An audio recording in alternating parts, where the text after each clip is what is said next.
Application ఇచ్చినాక ఒక receipt ఇస్తారు, అది తప్పకుండా తీసుకొని పోండి. మళ్ళీ మీకు సర్వేకి వస్తారు, అది ఆ రిసిప్ట్ చూపెట్టండి. మీరు ఏమేంటి దరఖాస్తు పెట్టినారు వాళ్ళందరూ కూడా ఎంక్వైరీ చేసి మళ్ళా మీరు ఏ ఆఫీసర్ చుట్టూ పోవద్దు. దరఖాస్తు చేసినామని మీ ఇంటికే అధికారులు వస్తారు.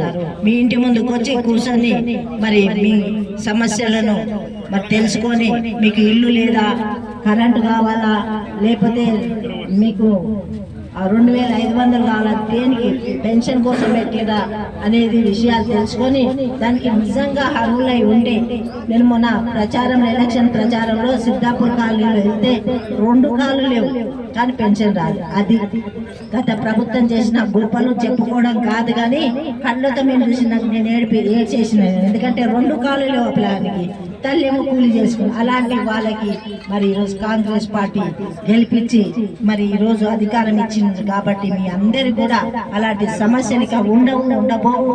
ఇప్పుడు మనం తెలంగాణ వచ్చిన తర్వాత ఎలా ఉంటుందో అని కలలు కన్నాము. ఇప్పుడు కాంగ్రెస్ పార్టీ వచ్చినాక ఆ కళలన్నీ నెరవేర్చాలని మరొక్కసారి ప్రజలకు తెలియజేస్తూ సెలవు తీసుకుంటాం.